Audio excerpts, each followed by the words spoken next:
نحمده ونصلي على رسوله الكريم اما بعد فاعوذ بالله من الشيطان الرجيم بسم الله الرحمن الرحيم ان الله لا يخلف الميعاد وقال النبي صلى الله عليه وسلم آية المنافق ثلاث اذا حدث كذب واذا وعد اخلف وَإِذَا اؤْتُمِنَ خَانَ۔ یہ ایک آیت کا چھوٹا سا ٹکڑا اور بخاری شریف کی ایک مختصر سی حدیث میں نے آپ کے سامنے پڑھی۔ آیت میں اللہ تعالیٰ خود فرماتے ہیں کہ اللہ وعدہ خلافی نہیں کرتا، اور سورہ معارج میں اور دوسری صورتوں میں اللہ تعالیٰ نے قرآن کی مختلف اور متعدد آیات میں وعدہ خلافی کرنے کو برا اور وعدے کو پورا کرنے کے لیے اور جو پورا کرتے ہیں تو ان کے لیے اجر کا وعدہ کیا ہے۔ سورہ معارج میں اللہ تعالیٰ فرماتے ہیں کہ والذین هم لاماناتهم وعہدهم راعون، کہ جو امانتوں کا پاس و لحاظ رکھتے ہیں، اپنا وعدہ پورا کرتے ہیں۔ آگے دوسری اور ان کی خصوصیات ایمان والوں کی بیان کی اور فرمایا کہ وہ جنت میں عزت کی جگہوں میں ہوں گے، ایسے مقامات میں ہوں گے کہ جو عزت والوں کے لیے رکھی گئی ہے۔ تو یہ وعدے کو پورا کرنا یہ اسلامی آداب میں سے ہے، اسلامی اخلاق میں سے ہے اور ایک بڑی خصلت ہے۔ حضرت نبی کریم صلی اللہ علیہ وسلم کا ایک واقعہ حدیث میں آتا ہے کہ حضرت نبی کریم صلی اللہ علیہ وسلم کی بعثت سے پہلے ابھی آپ نے اعلان نبوت نہیں فرمایا۔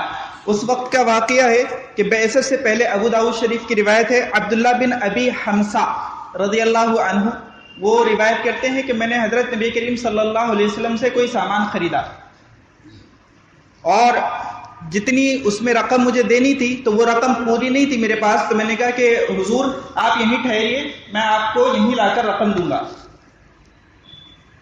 ہمارے یہاں پہ عام معاملہ ہے کہ ہم کسی سے کوئی بات کہہ دیتے ہیں اور پھر اس کی پرواہ نہیں کرتے۔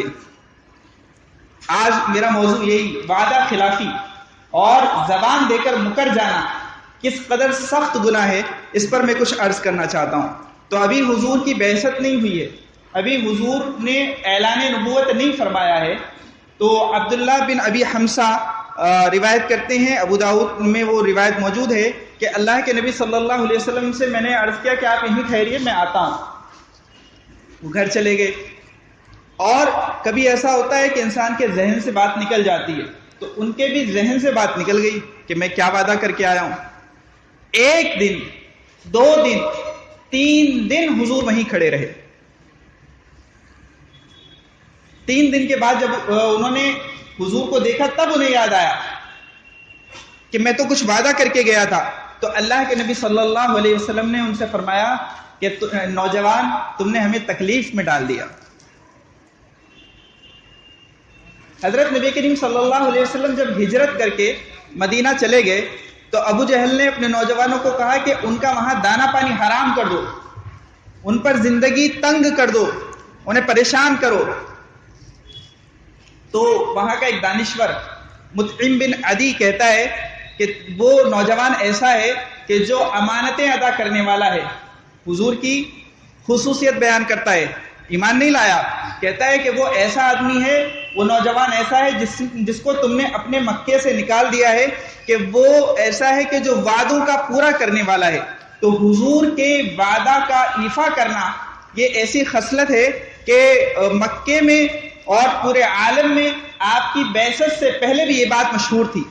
آپ امانت کے ادا کرنے والے ہیں، آپ وعدے کو پورا کرنے والے ہیں۔ یہ خصوصیات اللہ کے نبی صلی اللہ علیہ وسلم کی بعثت سے پہلے بھی تھیں اور بعثت کے بعد بھی، یہاں تک کہ وہاں کے جو لوگ قریش مکہ جنہیں ہم جاہل کہتے ہیں یا زمانے جاہلیت سے ہم جس کو تعبیر کرتے ہیں، زمانے جاہلیت میں جو لوگ اللہ تعالیٰ کو نہیں مانتے تھے یا ایک سے زیادہ خداؤں کو ماننے والے تھے، وہ بھی جھوٹ نہیں بولتے تھے، وہ بھی وعدہ خلافی نہیں کرتے تھے، وہ بھی امانت میں خیانت نہیں کرتے تھے. لیکن آج افسوس کا مقام یہ ہے کہ جو لوگ دیندار سمجھے جاتے ہیں، صرف مسلمان نہیں، جو دیندار سمجھے جاتے ہیں، جن کے چہروں پر داڑیاں ہیں اور جو کرتے اور پاجامے پہنتے ہیں، وہ بھی وعدے کا پاس اور لحاظ نہیں رکھتے، اور اس میں کچھ حرج بھی نہیں محسوس ہوتا ان کو. جب ان کی اس کوتاہی پر انہیں کہا جاتا ہے کہ آپ نے مجھ سے وعدہ کیا تھا، تو کہتے ہیں ہاں وہ رہ گیا، بس. اس سے زیادہ انہیں احساس نہیں ہوتا. کل قیامت کے دن ایسا آدمی کہ جس نے کسی سے کوئی وعدہ کیا ہو اور اس وعدے کو پورا نہ کیا ہو، وہ مجرم بن کر اللہ کے سامنے آئے گا. بخاری اور مسلم یہ جو حدیث کی کتابیں ہیں، تو ہمارے یہاں انہیں صحیحین کہتے ہیں، یعنی قرآن کے بعد سب سے صحیح کتاب بخاری شریف کو کہا جاتا ہے. اور بخاری کے مقابلے کی اگر کوئی کتاب ہے حدیث کی تو وہ مسلم شریف ہے. اس مسلم شریف کی حدیث نمبر 1848، یہ حدیث نمبر جان بوجھ کر بتلا رہا ہوں اس لیے کہ اگر کسی کو چیک کرنا ہے تو وہاں کراس چیک بھی کر لو آپ. 1848، اور اگر اردو کی گنتی نہ آتی ہو تو 1848. اللہ کے نبی صلی اللہ علیہ وسلم کی وہاں ایک حدیث ہے جس کا آخری جملہ اللہ کے نبی صلی اللہ علیہ وسلم فرماتے ہیں وَلَا يَفِي لِذِي عَهْدٍ عَهْدَهُ فَلَيْسَ مِنِّي وَلَسْتُ مِنْهُ، کہ جس نے کسی سے کوئی وعدہ کیا، جس نے کسی سے کوئی عہد کیا اور پھر اس نے اس کو پورا نہیں کیا، اللہ کے نبی صلی اللہ علیہ وسلم اس قدر غصے ہیں اس پر، اس قدر غضبناک ہیں. اللہ کے نبی صلی اللہ علیہ وسلم فرماتے ہیں وہ مجھ سے نہیں، میں اس سے نہیں، وہ میرے دین پر نہیں ہے، وہ میرے دین میں کہلانے کا حقدار نہیں ہے، وہ مجھے نبی کہلانے کا کہ وہ مجھے اپنا نبی کہے اور میری بات کو نہ مانے، میں اس سے نہیں ہوں، وہ مجھ سے نہیں ہے. مسلم شریف کی حدیث ہے. اور جو روایت میں نے آپ کے سامنے بیان کی خطبے میں، تو بخاری شریف کی روایت ہے. اس میں اللہ کے نبی صلی اللہ علیہ وسلم نے فرمایا آیت المنافق ثلاث، ایسا آدمی کہ جو زبانی طور پر مسلمان ہو، دل میں اس کے ایمان نہ اترا ہو، اسے منافق کہتے ہیں. اللہ تعالیٰ کا قرآن کہتا ہے کہ وہ کہاں ہوگا، کہ ہم اسے جہنم کے آخری حصے میں ڈالیں گے، فی الدرک الاسفل من النار، آگ کا جو سب سے نچلا حصہ ہے ہم وہاں اس کو ڈالیں گے. کافر سے زیادہ سخت عذاب ہوگا، مشرک سے زیادہ سخت عذاب ہوگا، یہودی اور عیسائی سے زیادہ سخت عذاب ہوگا. کسے؟ منافق کو. اللہ کے نبی صلی اللہ علیہ وسلم نے فرمایا آیت المنافق ثلاث، کہ منافق دیکھنا ہے تمہیں، 3 نشانیاں ہیں. 3 چیزوں کو دیکھو، اگر وہ یہ کام کرتا ہے تو یعنی وہ منافق ہے. پہلی بات اللہ کے نبی صلی اللہ علیہ وسلم نے فرمائی اذا حدث کذب، جب بات کرتا ہے جھوٹ بولتا ہے. ہم صحیح سمجھ رہے ہیں اس کو، وہ جھوٹ بول رہا ہے. اللہ کے نبی صلی اللہ علیہ وسلم نے فرمایا یہ میرا نہیں ہے، یہ منافق ہے. اذا حدث کذب. دیکھو زبان کا جھوٹا ایمان والا نہیں ہو سکتا. کیوں؟ کیونکہ کلمہ جس کو پڑھ کر آپ ایمان میں داخل ہوتے ہیں، اس کی کیا گارنٹی ہے کہ آپ نے سچ کہا؟ جو آدمی جھوٹ بولتا ہے، جھوٹ بولنے کا عادی ہے، جب وہ ہمارے سامنے کلمہ پڑھتا ہے ہم کیسے مانیں کہ یہاں پر یہ سچ کہہ رہا ہے؟ اس لیے اللہ کے نبی صلی اللہ علیہ وسلم نے فرمایا کہ منافق کی نشانی ہے اذا حدث کذب. اب وہ کلمہ بھی جھوٹ موٹ بول رہا ہے، ہمیں کیا پتا؟ تو پہلی بات، پہلی نشانی منافق کی نشانی ہے اذا حدث کذب، کہ جب وہ بات کرتا ہے تو جھوٹ بولتا ہے. ہم اسے سچ سمجھ رہے ہیں اور وہ ہم سے ٹھٹولی کر رہا ہے. تو پہلی نشانی ہے منافق کی کہ وہ جب بات کرے تو جھوٹ بولے. دوسرا فرمایا وَإِذَا وَعَدَ أَخْلَفَ، کہ جب وعدہ کرتا ہے تو اس کے خلاف کرتا ہے. وعدہ کر لیا 2 منٹ میں آ رہا ہوں، اب گیا 2 منٹ میں آتا ہوں. اللہ کے نبی صلی اللہ علیہ وسلم نے فرمایا کہ جب وہ وعدہ کر رہا ہے اور اس کے مخالف کر رہا ہے، اس کے دماغ میں اس کے دل میں پہلے سے نیت ہی نہیں ہے کہ وہ اس کو پورا کرے گا، وہ بھی منافق ہے، ایمان والا نہیں ہے. اس لیے یہ جملہ بھی ذرا سدھار لو کہ جب کسی کو کہو کہ 2 منٹ میں آتا ہوں تو 2 منٹ میں آ جاؤ. اب تو یہ ہو گیا 2 منٹ رکو 5 منٹ میں آتا ہوں، عام ہو گیا 2 منٹ رکو 5 منٹ میں آتا ہوں. تو وَإِذَا وَعَدَ أَخْلَفَ، کہ جب وعدہ کرتا ہے جھوٹ بولتا ہے، مومن نہیں ہے وہ شخص. تیسری نشانی بتائی وَإِذَا اؤْتُمِنَ خَانَ، آپ اس کے پاس کوئی امانت رکھ دیں، کوئی چیز سنبھالنے کے لیے اس کو دے دیں، اور اس میں ضروری نہیں کہ صرف کوئی چیز ہی رکھ دیں. امانت کا معنی بڑا وسیع ہے. ایک پڑوسی ہے آپ کا، جب آپ رہتے ہیں کچھ نہیں غلط کرتا، آپ چلے گئے، آپ کی چیزوں کو اس نے نقصان پہنچایا، آپ کی فیملی کو اس نے نقصان پہنچایا، یہ بھی کیا ہے کہ ایک امانت رکھی تھی، اس میں اس نے خیانت کی. بعض لوگ کہ جب آدمی ہوتا ہے سامنے اس وقت نہیں کرتے، وہ ذرا ادھر ادھر ہوا اس کو نقصان پہنچاتے ہیں. تو یہ اسی میں داخل ہے کہ جب امانت رکھی جاتی ہے تو اس میں خیانت کرتا ہے. اور یہ بخاری شریف کی آیت نمبر 33 ہے، حدیث نمبر 33 ہے. اور حدیث نمبر 34 میں اللہ کے نبی صلی اللہ علیہ وسلم نے اس کے لیے ایک بات اور فرمائی کہ جب وہ آپ کے ساتھ ویسے رہتا ہے تو اچھا رہتا ہے، لیکن جب کبھی جھگڑا ہو جاتا ہے، دیکھو یہ ڈبل جو جن کے فیس ہوتے ہیں نا، اس کو کہتے ہیں منافق. تو کہ جب ویسے رہتا ہے تو اچھا رہتا ہے، لیکن جب جھگڑا ہو جاتا ہے تو بےہودگی پر آ جاتا ہے، گالیاں بکنے لگتا ہے. یہ چوتھی نشانی ہے کہ جو آدمی اپنے آپ کو ظاہر کر رہا ہے مسلمان، لیکن حقیقت میں اللہ کے نبی صلی اللہ علیہ وسلم کے نزدیک وہ مومن نہیں ہے. بعض احادیث میں اس کے علاوہ بھی باتیں فرمائی گئی، قرآن کی آیتوں میں بھی بہت سی باتیں بتائی گئی. اس وقت میں یہ 3-4 باتیں بتانا چاہتا ہوں کہ جو آدمی وعدہ خلافی کرتا ہے وہ آدمی کامل ایمان والا نہیں ہو سکتا. اللہ کے نبی صلی اللہ علیہ وسلم فرماتے ہیں کہ جو آدمی وعدہ خلافی کرتا ہے وہ میرا نہیں، میں اس کا نہیں.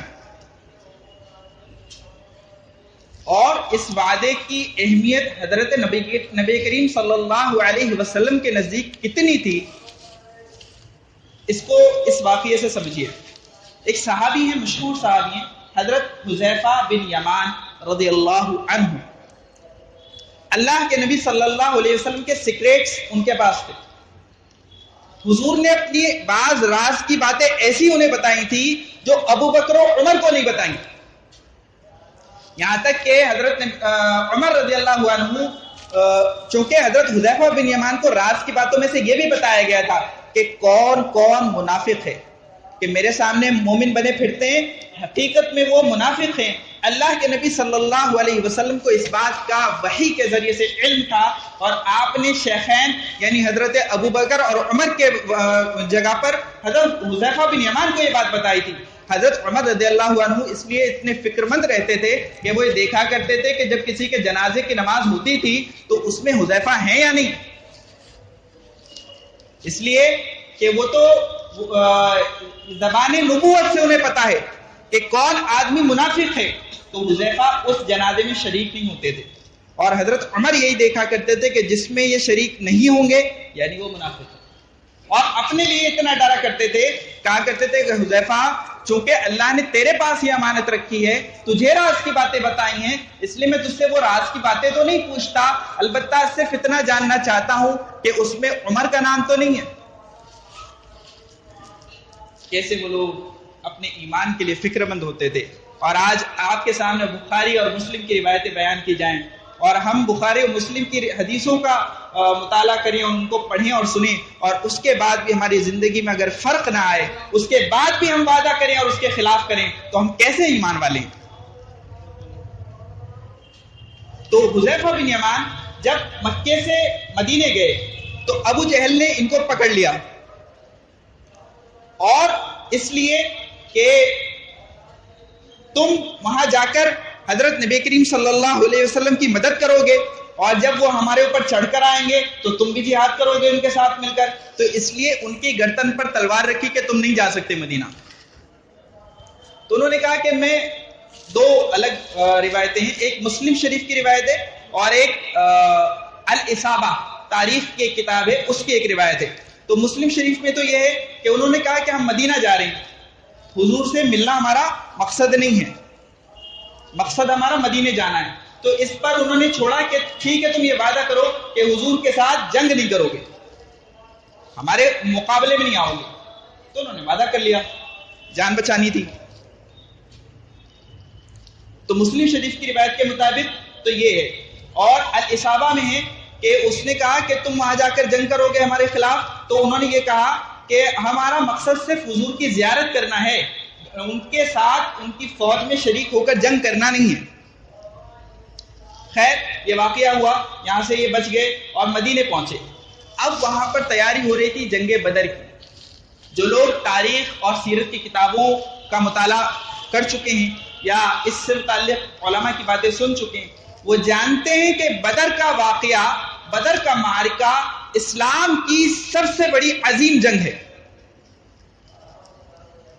غزوہ بدر ایسی جنگ ہے، ایسا غزوہ ہے کہ جس میں جو لوگ، جو صحابہ شریک ہوئے ہیں، ان کا یہ مقام ہے کہ علماء نے لکھا ہے کہ جو اصحاب بدریین 313 صحابہ، ان کا نام لے کر جو دعا کرے اللہ وہ دعا قبول کرتے ہیں۔ وہ جنگ بدر۔ حذیفہ بن یمان آئے کہ حضور میں بھی جنگ میں حاضری کے لیے حاضر ہوا ہوں، اور یہ واقعہ بھی بیان کیا کہ ابو جہل کے ساتھ یہ مکالمہ ہوا، یہ ڈائلاگز ہمارے ہوئے۔ حضرت نبی کریم صلی اللہ علیہ وسلم نے فرمایا کہ تم جنگ میں نہیں جا سکتے۔ ہم کہتے ہیں نا وہ ضرورت تھی، کیا کرتا، تقاضا آ گیا تھا، کام تھا مجھے، اس لیے نہیں کر پایا پورا۔ آپ بتاؤ کہ اسلام کی پہلی جنگ جس میں سامنے فوج ہے 1000 اور جس میں مسلمانوں کے پاس ہے صرف 313، جن میں صرف 8 اونٹ ہیں، جن کے پاس ہتھیار نہیں ہے، ایسے کوئی لکڑی اٹھا لیتا ہے، کوئی پتھر اٹھا لیتا ہے اور اس جنگ میں جا رہا ہے، وہاں پر یعنی مین فورس کی یا آدمیوں کی کیسی ضرورت ہے؟ اس کے باوجود اللہ کے نبی صلی اللہ علیہ وسلم فرماتے ہیں چونکہ تم زبان دے کر آئے ہو، چونکہ تم وعدہ کر کے آئے ہو، تم جنگ بدر میں شریک نہیں ہو سکتے۔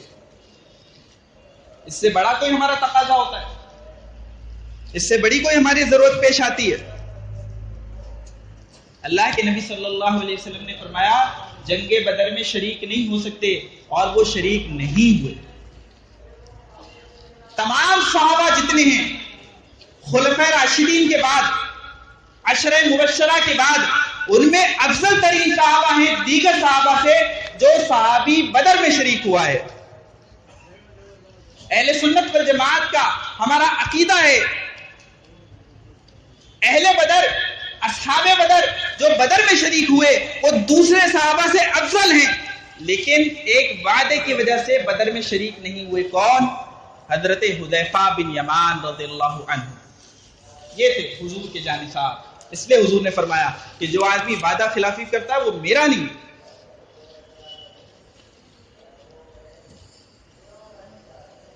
اچھا اب کہتے ہیں کہ میں نے وعدہ تھوڑی کیا تھا، یہ بھی مرض ہے، میں نے وعدہ تھوڑی کیا تھا کل 5 بجے ملتے ہیں انشاءاللہ، میں نے وعدہ تھوڑی کیا تھا۔ وعدہ کسے کہتے ہیں؟ وعدہ کسے کہتے ہیں؟ جب آپ نے اس کو یہ احساس دلایا کہ آپ یہ کام کریں گے، اب لفظ وعدہ کا استعمال ضروری نہیں۔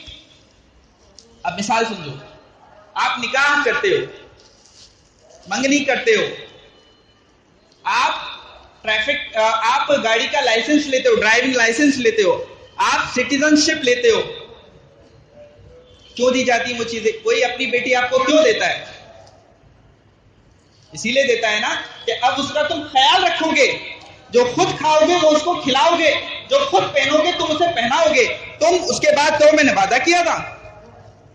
تو بعض دفعہ اس چیز کے بارے میں خاموش ہونا یا عرف ہونا، لوگوں کے یعنی معاشرے میں اس بات کا سمجھا جانا، یہی وعدہ ہے۔ نکاح کیا آپ نے، قاضی نے کہا کہ آپ کو فلاں کی بیٹی اپنے نکاح میں قبول ہے، آپ نے کہا قبول ہے۔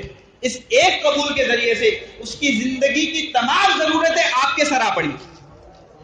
وہ بیمار ہوگی تو مائکے والے اس کا خرچ نہیں اٹھائیں گے،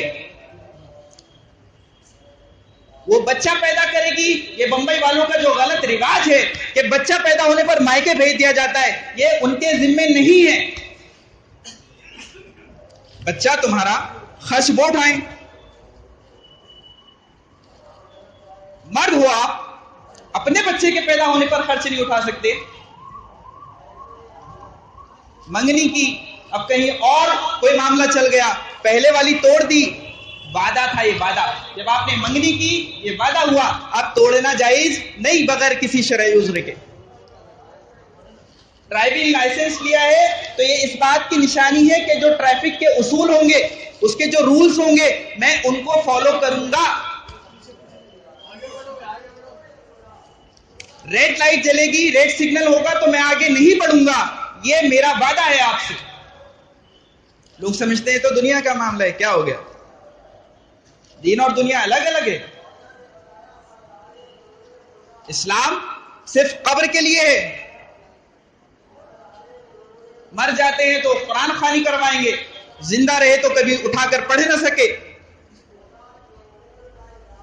جب آپ سٹیزن شپ لیتے ہو، آپ یہ وعدہ کرتے ہو مخفی طور پر کہ جو بھی آپ کے نیشن میں اور آپ کی کنٹری میں رہنے کے اصول ہیں میں ان کو فالو کروں گا۔ آپ کہیے ان سے کہ میں رہوں گا اپنے حساب سے۔ دے گا کوئی سٹیزن شپ آپ کو؟ دے گا کوئی لائسنس آپ کو؟ دے گا کوئی بیٹی آپ کو؟ نہیں دے گا۔ اس لیے وعدے کے لیے ضروری نہیں کہ آپ لفظ وعدہ استعمال کریں۔ جب آپ نے اس کو یہ احساس دلا دیا یا وہ مطمئن ہو گیا کہ آپ یہ کام کریں گے، اس کا مطلب ہے کہ آپ نے وعدہ کر لیا، اب اس کا پورا کرنا آپ پر واجب ہے۔ وعدے کا پورا کرنا واجب ہے۔ لیکن ہمارا حال یہ ہے کہ ہم اللہ کے بندوں کے کیا وعدے پورے کریں؟ ہم تو وطر میں کہتے ہیں وَنَخْلَعُ وَنَتْرُكُ مَن يَفْجُرُكُ اللہم ایاک نعبد وَلَكَ نُصَلِّ وَنَسْجُدْ، لیکن اس کے باوجود کیا ہوتا ہے؟ وَنَخْلَعُ وَنَتْرُكُ مَن يَفْجُرُكُ، اے اللہ میں بھی آپ کی نافرمانی چھوڑتا ہوں، جو تیری نافرمانی کرتا ہے میں اس کا ساتھ چھوڑتا ہوں۔ اللہم ایاک نعبد، میں صرف تیری عبادت کرتا ہوں، وَلَكَ نُصَلِّ، صرف تیرے لیے نماز پڑھتا ہوں، کسی اور کے سامنے سجدہ نہیں کرتا، کسی بابے کے سامنے جا کر اپنے سر کو نہیں جھکاتا، کسی کے تعویذ کے ذریعے سے اولادیں نہیں چاہتا، صرف تجھ سے مانگتا ہوں۔ وَلَكَ نُصَلِّ، اور اس کے باوجود ہمارا حال کیا ہے؟ روزانہ وعدہ کر رہے ہیں، روزانہ اللہ سے وعدہ کر رہے ہیں۔ اللہم ایاک نعبد ولک نصلی ونسجد وإلیک نسعی، آپ کی طرف آنے کی کوشش کرتا ہوں۔ کر رہے ہیں ہم کوشش؟ کیا کوشش کی؟ حدیث میں آتا ہے کہ ایک ایمان والا آج ایمان کے جس درجے پر ہے، کل بھی اگر وہ اسی درجے پر ہے تو وہ کامیاب نہیں ہے۔ ایمان والے کی شان ہے روزانہ اس کا ایمان بڑھے، وہ کام ایسے کرے، وہ ایسی چیزیں حاصل کرے جس کے ذریعے سے اس کا ایمان بڑھے۔ ہمیں احساس خدا کے وعدوں کا احساس نہیں، بندوں کے وعدے کا ہمیں کیا احساس ہے؟ اور پھر ہم کہتے ہیں بہت دعائیں کرتا ہوں، دعائیں قبول نہیں، بہت دعائیں کرتا ہوں، بڑا پریشان ہوں مفتی صاحب، آپ دعا کیجیے۔ کھانا حرام، کسی سے وعدہ کیا کچھ اور سامان دے دیا کچھ، وعدہ خلافی، اس کے بدلے میں جو روپیہ آیا ہے وہ حلال ہے. زبانی وعدہ کر لیا، معاہدہ کر لیا کہ یہ دکان میں لیتا ہوں اتنے دن کے لیے، اور پھر نہیں چلا رہا، نہیں چلا پا رہا، تو کہتا میں نہیں چلا رہا، یہ آپ لے لو واپس. یہ مسلمان کی نشانی ہے. میٹھا میٹھا مل جائے تو اندر، اور کڑوا ہو گئے تو تھوک دیا. غزوہ بدر سے زیادہ تقاضا تھا تمہیں. جو آدمی وعدہ خلافی کرتا ہے، اللہ کے نبی صلی اللہ علیہ وسلم کی حدیث کے الفاظ میں نے آپ کو سنائے. اللہ کے نبی صلی اللہ علیہ وسلم فرماتے وہ میرا نہیں، میں اس کا نہیں. کس قدر عام ہو گئی وعدہ خلافی. امانت میں خیانت کرنا کس قدر عام ہو گیا، احساس ہی نہیں. ابھی ہم زبان دے کر جاتے ہیں اور جا کر پھٹ جاتے ہیں. کسی کو تکلیف ہوتی ہے، وعدہ خلافی میں کتنے گناہ جمع ہو جاتے ہیں. ایک تو یہ کہ آپ نے اس کے مخالفت کی، یعنی جو کہہ کر آئے تھے ایک طرح کا جھوٹ بولا. پھر وہ جو انتظار کر رہا ہے بغیر ضرورت کے، بغیر شرعی وجہ کے، کسی کو انتظار کروانا حرام ہے. تکلیف ہوتی ہے. جو لوگ وعدے کے پکے ہوتے ہیں، آپ نے کہا 10 بجے آتا ہوں، وہ 10:01 پر گھڑی دیکھتے ہیں اب تک کیوں نہیں آیا. اور آج کے زمانے میں کتنا آسان ہے. اگر کوئی شرعی عذر آ ہی گیا، آخر درجہ آپ کا خدا جانتا ہے جھوٹ نہیں چلا سکتے، پھر کوئی شرعی عذر آ گیا تو آپ کے پاس موبائل فون ہے، آپ اسے فون کر کے نہیں بتا سکتے کہ بھئی میرے ساتھ یہ معاملہ ہو گیا، میں نہیں حاضر ہو سکتا. آپ اس سے مل کر نہیں اپنی جو آپ کی سچویشن ہے اس سے واقف نہیں کروا سکتے. پتہ ہی نہیں، احساس ہی نہیں، جانے دو، نہیں کر سکا، کیا ہو گیا اس میں. اب تو اور الٹا ہو گیا، ارے نہیں کر سکا اس میں کیا ہو گیا. اس میں یہ ہو گیا کہ کل جہنم میں جلو گے.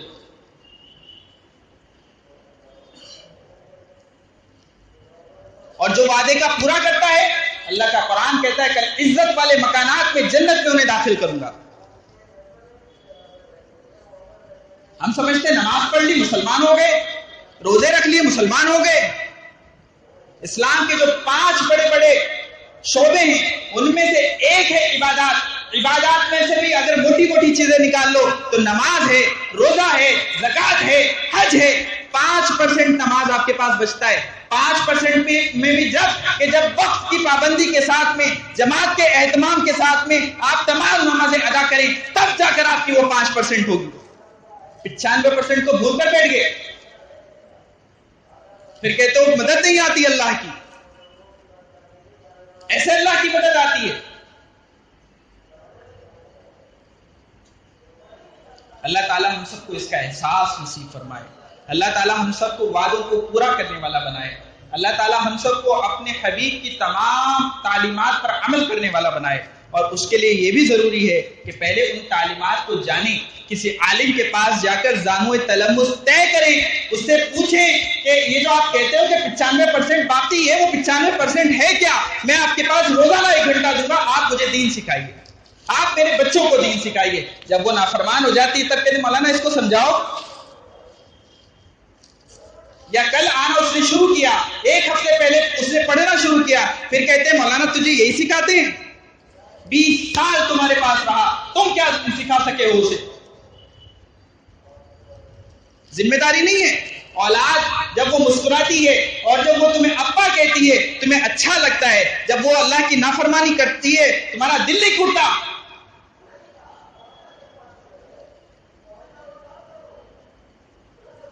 اللہ تعالیٰ ہمیں صحیح سمجھ نصیب فرمائے، دین کو حاصل کرنے والا اور دین پر عمل کرنے والا